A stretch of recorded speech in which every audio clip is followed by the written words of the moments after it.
اعوذ باللہ من الشیطان الرجیم بسم اللہ الرحمن الرحیم سورۃ القیامہ بسم اللہ الرحمن الرحیم لا اقسم بیوم القیامہ ولا اقسم بالنفس اللوامہ، نہیں میں قسم کھاتا ہوں قیامت کے دن کی اور نہیں میں قسم کھاتا ہوں ملامت کرنے والے نفس کی، ضمیر کی۔ ضمیر اس بات پہ گواہ ہے کہ برے کاموں کا بدلہ ہونا چاہیے اور اچھے کا بھی بدلہ ملنا چاہیے۔ ایحسب الانسان ان لن نجمع عظامہ، انسان قیامت کو کیوں نہیں مانتا؟ کیا یہ سمجھتا ہے کہ ہم اس کی ہڈیوں کو جمع نہ کر سکیں گے؟ اس لیے وہ نہیں مانتا۔ کیوں نہیں؟ ہم تو اس کی انگلیوں کے پور پور تک ٹھیک بنا دیں گے، یعنی ان کے جو انگوٹھے کے نشان ہیں وہ بھی دوبارہ ویسے ہی بنیں گے جیسے پہلی دفعہ۔ آپ کو یہ تو معلوم ہے دنیا میں ہر انسان کا انگوٹھے کا نشان دوسرے سے فرق ہوتا ہے، فرمایا اتنی باریکی کے ساتھ دوبارہ پیدا کریں گے۔ اگر پہلی دفعہ کیا تو دوسری دفعہ کیوں نہیں؟ مگر انسان کیوں نہیں مانتا، کیوں نہیں ماننا چاہتا آخرت کو؟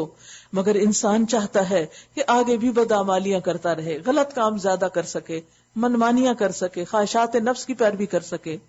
پوچھتا ہے آخر کب آنا ہے وہ قیامت کا دن، پھر جب آنکھیں پتھرا جائیں گی، چاند بے نور ہو جائے گا اور سورج اور چاند ملا کر ایک کر دیے جائیں گے، اس وقت یہی انسان کہے گا کہاں بھاگ کر جاؤں؟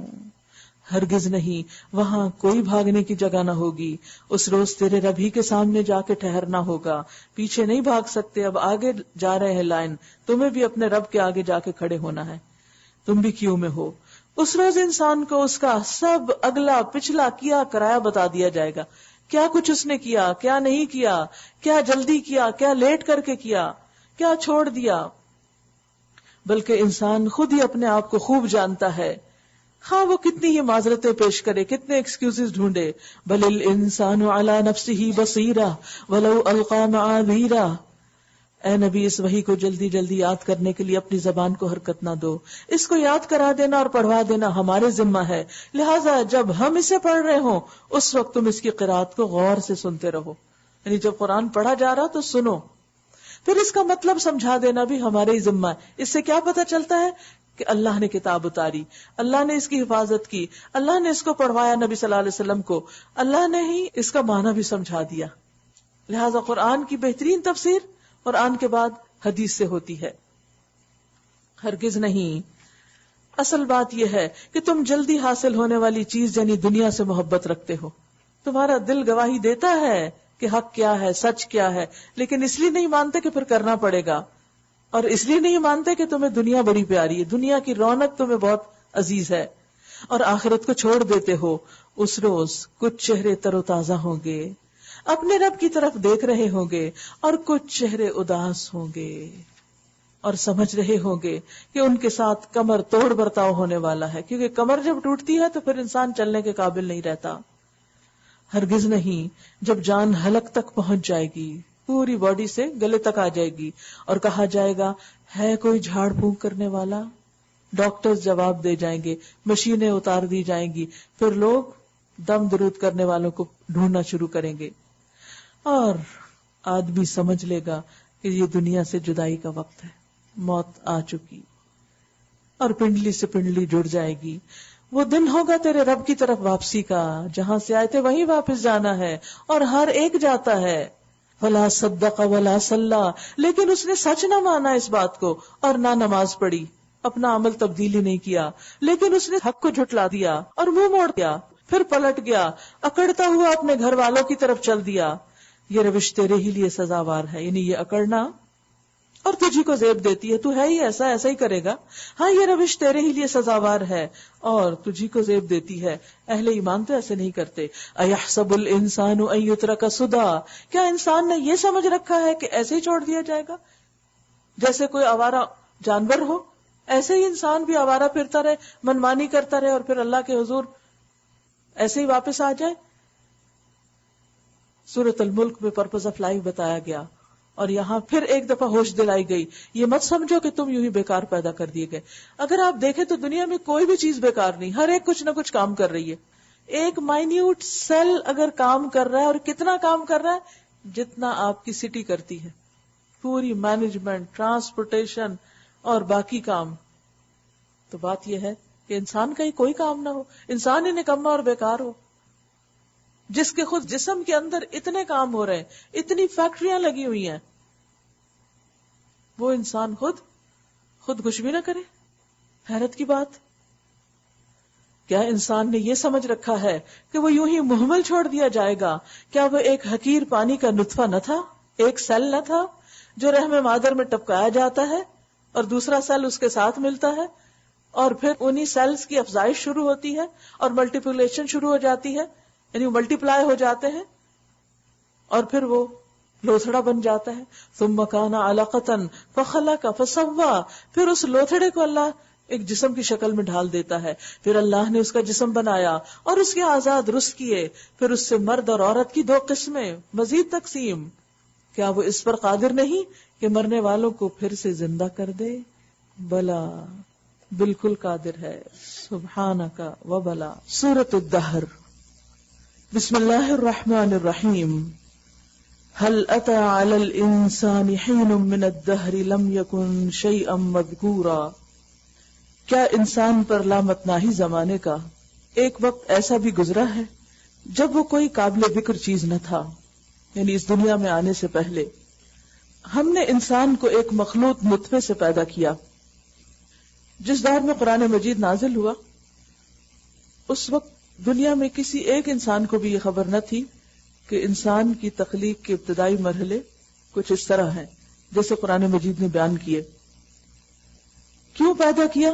تاکہ اس کا امتحان لیں, اور اس غرض کے لیے ہم نے اسے سننے اور دیکھنے والا بنایا. اللہ نے انسان کو مختلف صلاحیتیں دی تاکہ اسے پرکھا جائے, جانچا جائے کہ وہ ان صلاحیتوں سے کام لے کر کیا کرتا ہے, صحیح راستہ اختیار کرتا ہے یا غلط راہوں پر چلتا ہے. انا ہدیناہ السبیل اما شاکرا و اما کفورا. ہم نے اسے راستہ دکھا دیا, خواہ شکر کرنے والا بنے یا کفر کرنے والا. یعنی اللہ نے انسان کی فطرت کے اندر بھی حق کی پہچان رکھی اور اس کے بعد پیغمبر بھی بھیجے, اور پھر انسان پہ چھوڑ دیا گیا کہ وہ اپنے لیے کون سی راہ پسند کرتا ہے, کیا چاہتا ہے. اور اگر وہ انکار کرتا ہے تو اس کا انجام کیا ہوگا؟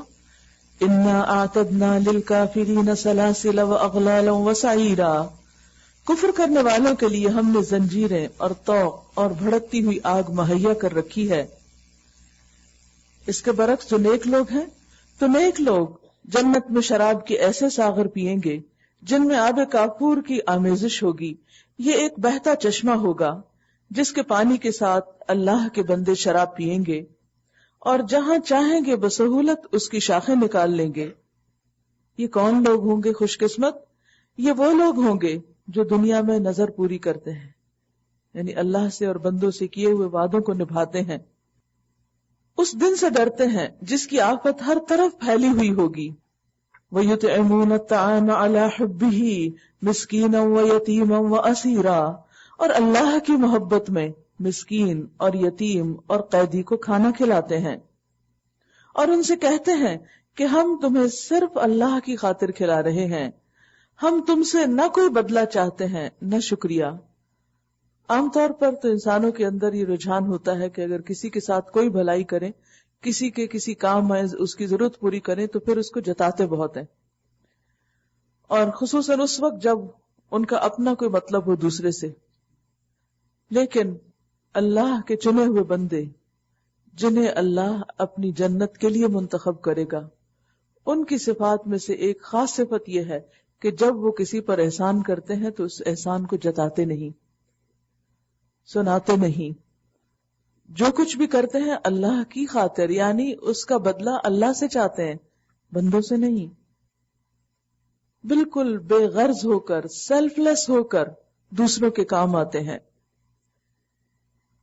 اور کہتے ہیں ہم تم سے نہ کوئی بدلہ چاہتے ہیں نہ شکریہ. شکریہ بھی نہیں چاہیے, اس کا بھی ان کو انتظار نہیں ہوتا. اور آپ دیکھیں کہ ایسے شخص کا دل کتنا وسیع ہوگا اور وہ ہر طرح کی بندشوں, کمپلیکسز سے کتنا آزاد ہوگا, جسے کسی کے شکریہ کا انتظار نہ ہو, کسی کی تعریف کا انتظار نہ ہو, کسی کی اکنالجمنٹ کی کوئی ضرورت نہ ہو, کیونکہ اس نے جس کے لیے کیا وہ اس کو دیکھ رہا ہے, اور اس کے لیے یہی خوشی کافی ہے کہ اس کو ہر دم یہ احساس رہتا ہے کہ میں اپنے رب کے سامنے ہوں یا میرا رب مجھے دیکھ رہا ہے. اور یہی درجہ احسان کا درجہ ہوتا ہے. اصل احسان یہی ہے کہ انسان اللہ کی عبادت صرف نماز میں نہیں بلکہ تمام عبادات کس طرح کرے. کوئی بھی کام جو اللہ کے لیے کرے تو اس طرح کرے گویا وہ اپنے رب کو دیکھ رہا ہے. اسے بندہ نظر نہ آ رہا ہو بلکہ رب نظر آ رہا ہو. بندوں کو نہ دے رہا ہو، اپنے رب کے ہاتھ دے رہا ہو. اور اگر یہ کیفیت نہ ہو تو کم از کم یہ ضرور ہو کہ اس کا رب اس کو دیکھ رہا ہے، اور رب کا دیکھنا کافی ہے. ہم تم سے نہ کوئی بدلہ چاہتے ہیں اور نہ شکریہ. آپ دیکھیے کہ ہماری جتنے بھی غم اور دکھ اور پریشانیاں ہیں وہ کیوں ہیں؟ ہم کس لیے پریشان رہتے ہیں؟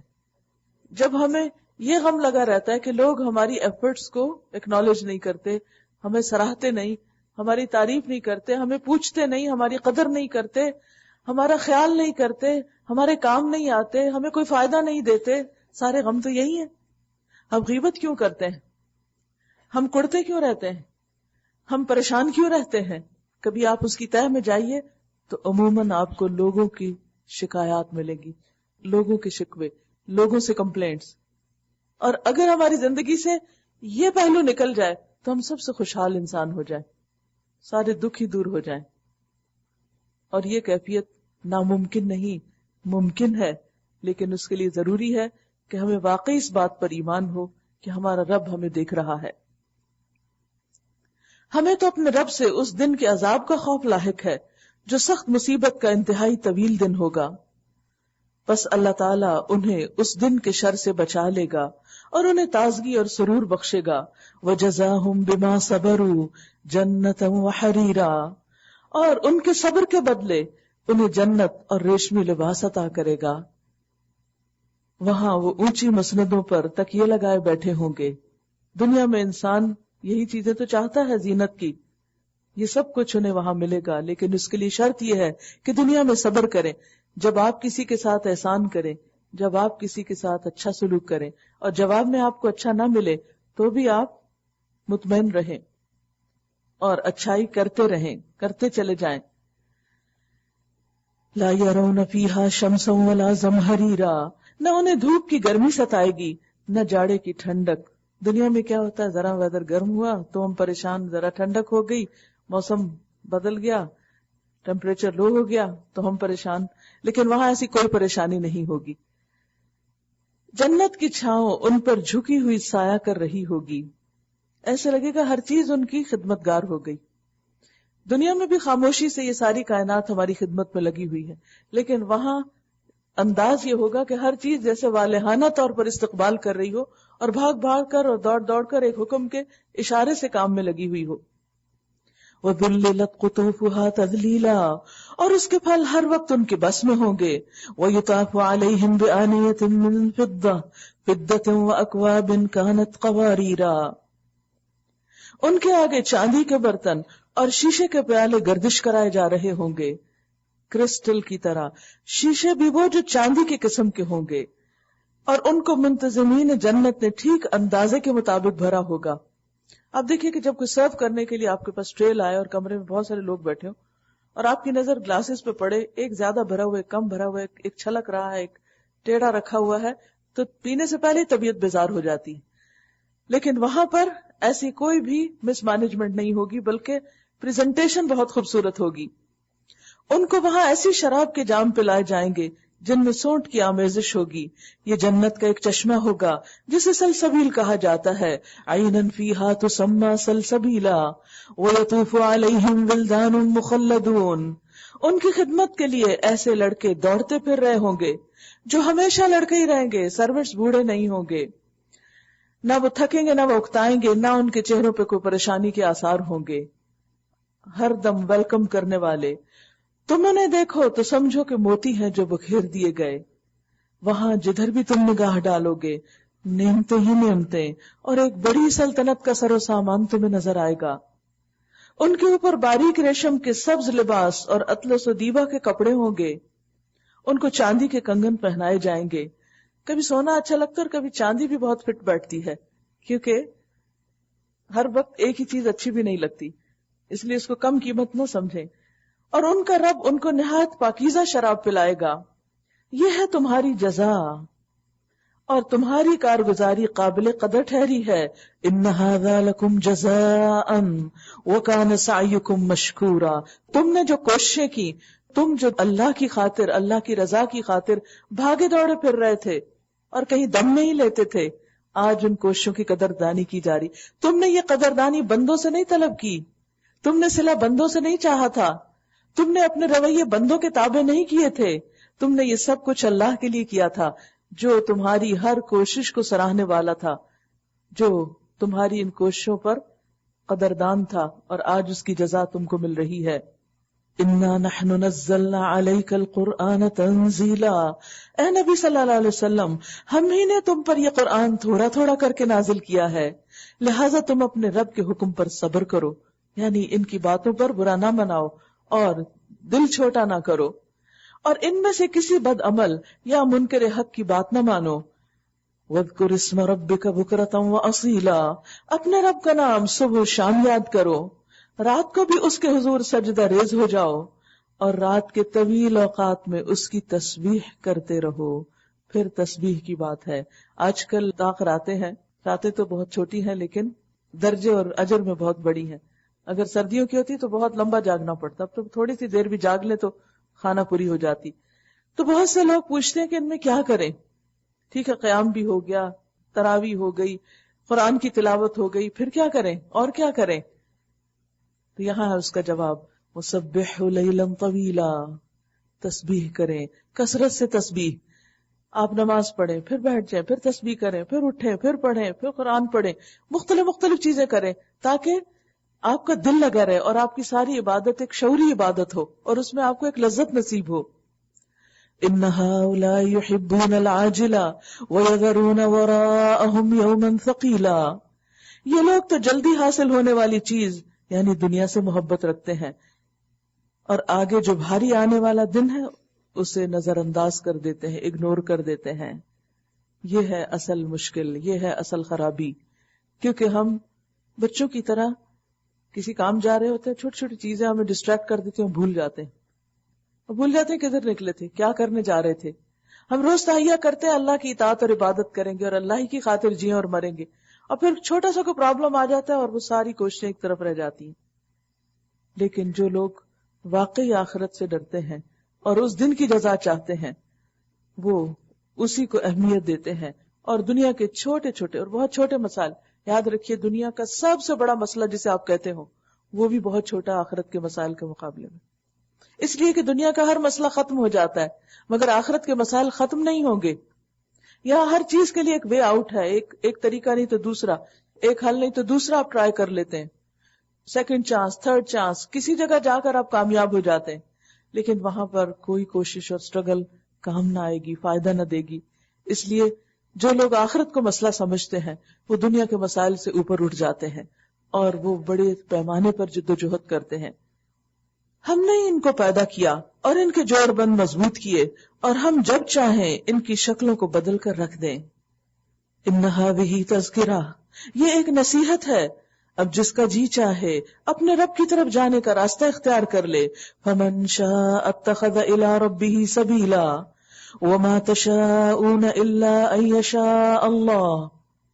اور تمہارے چاہنے سے کچھ نہیں ہوتا جب تک کہ اللہ نہ چاہے. اذن اللہ کا ملنا چاہیے اور اس کے لیے انسان کو اسٹرگل ہارڈ اور زیادہ کوشش کرنی چاہیے کہ اللہ کسی طرح راضی ہو جائے. ان کاموں کے حریص ہوں، ان چیزوں کے پیچھے جائیں کہ جس سے آپ کو اللہ کی رضا اور محبت ملے اور وہ آپ کے لیے نیکی کے راستے آسان کر دے. ان اللہ کان علیما حکیما، یقیناً اللہ بڑا علیم اور حکیم ہے. یدخل من یشاء فی رحمتہ، یدخل من یشاء فی رحمتہ والظالمین اعد لهم عذابا علیما. اپنی رحمت میں جس کو چاہتا ہے داخل کر دیتا ہے. یہ اس کی چاہت ہے، یہ اس کے ہاتھ میں ہے، انسانوں کے ہاتھ میں نہیں ہے یہ. اور ظالموں کے لیے اس نے دردناک عذاب تیار کر کے رکھا ہے. تو اللہ سے دعا ہے کہ وہ ہمیں اپنی رحمتوں میں داخل کر لے. سورۃ المرسلات مکی سورت ہے. بسم اللہ الرحمن الرحیم. والمرسلات عرفا فالعاصفات عصفا والناشرات نشرا فالفارقات فرقا فالملقيات ذکرا عذرا او نذرا انما توعدون لواقع. قسم ہے ان ہواؤں کی جو پے در پے بھیجی جاتی ہیں، پھر طوفانی رفتار سے چلتی ہیں اور بادلوں کو اٹھا کر پھیلا دیتی ہیں، پھر ان کو پھاڑ کر جدا کرتی ہیں، پھر دلوں میں خدا کی یاد ڈالتی ہیں. آپ بھولے ہوئے بھی ہوں تو ایک گڑگڑاہٹ آپ کو اپنی طرف متوجہ کر کے آپ کے منہ سے ذکر جاری کرا دے گی.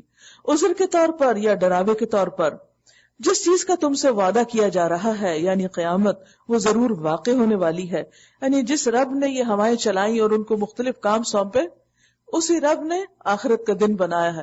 اگر یہ سب کچھ تم اپنی آنکھوں سے دیکھتے ہو تو اس بات پر یقین رکھو کہ وہ بھی ہونے والا ہے جس کی وہ تم کو خبر دے رہا ہے. اگر وہ یہ سب کچھ کر سکتا ہے تو اس کے لیے کچھ مشکل نہیں کہ وہ دن لائے جس میں سب کو دوبارہ اٹھائے اور سب کا حساب لے.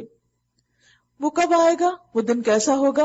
فَإِذَا النُّجُومُ طُمِسَتْ وَإِذَا السَّمَاءُ فُرِجَتْ وَإِذَا الْجِبَالُ نُسِفَتْ وَإِذَا الرُّسُلُ أُقِّتَتْ لِأَيِّ يَوْمٍ أُجِّلَتْ لِيَوْمِ الْفَصْلِ وَمَا أَدْرَاكَ مَا يَوْمُ الْفَصْلِ وَيْلٌ يَوْمَئِذٍ لِّلْمُكَذِّبِينَ. پھر جب ستارے ماند پڑ جائیں گے، ستارے اپنی روشنی چھوڑ دیں گے اور آسمان پھاڑ دیا جائے گا اور پہاڑ دھنک ڈالے جائیں گے جیسے روئی ہو، اور رسولوں کی حاضری کا وقت آ پہنچے گا کیونکہ حساب سے پہلے تمام رسولوں کو لایا جائے گا. اس روز وہ چیز واقع ہو جائے گی. کس روز کے لیے یہ کام اٹھا رکھا گیا؟ یعنی لوگوں کو ابھی اچھے برے کا بدلہ کیوں نہیں ملتا؟ اس لیے کہ اس کا ایک دن مقرر ہے. دنیا تو کام کی جگہ ہے، امتحان کی جگہ ہے، بدلے کا دن تو کل ہے.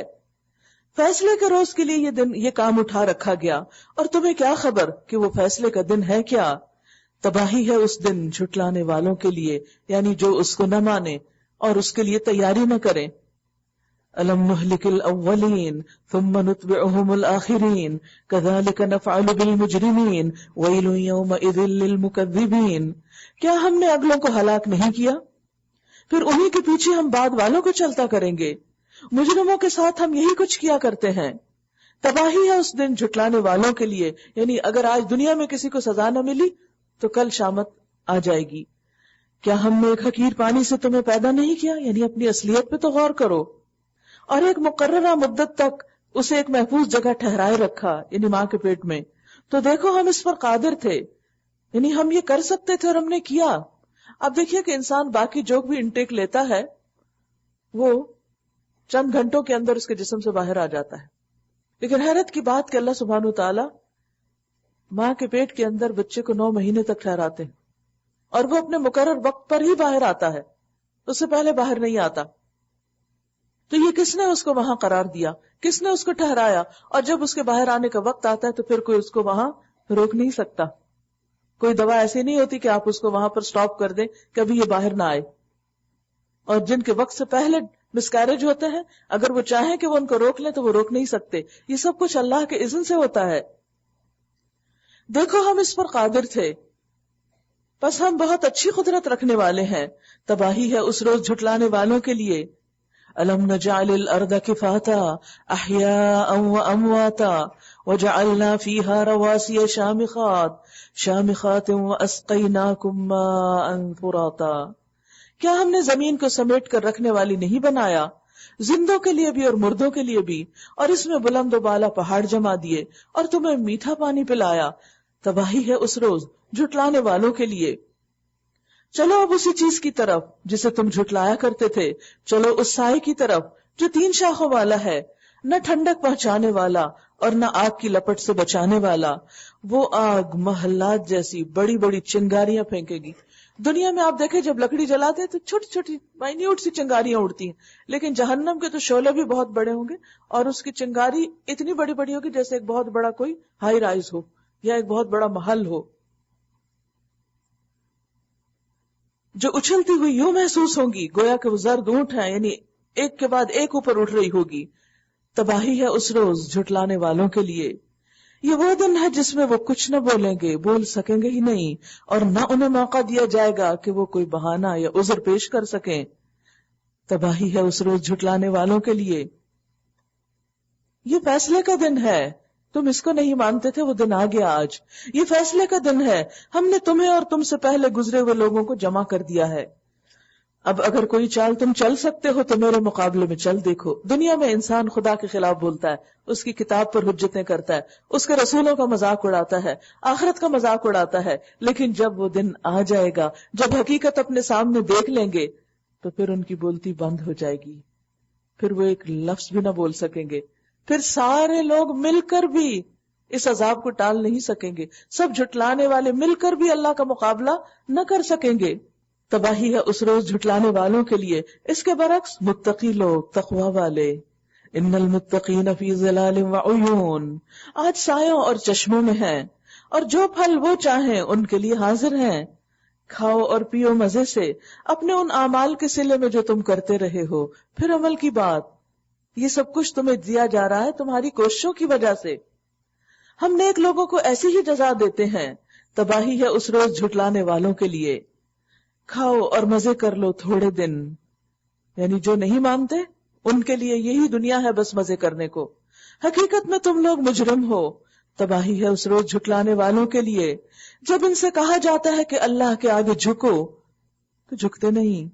تباہی ہے اس روز جھٹلانے والوں کے لیے، فَبِأَيِّ حَدِيثٍ بَعْدَهُ يُؤْمِنُونَ، اب اس قرآن کے بعد اور کون سا کلام ہے جس پر وہ ایمان لائیں گے؟ اس کے بعد تب کوئی کتاب آئے گی نہیں، یہی تو آخری وحی ہے، یہی تو وہ ثابت سچی کتاب ہے جس میں 1400 سال سے کوئی تبدیلی نہیں ہوئی۔ اگر لوگ اس کو نہیں مانتے، اس کے احکامات کو نہیں مانتے، تو اس کے بعد پھر کون سی چیز ہے جو ان کی ہدایت کا ذریعہ بنے گی؟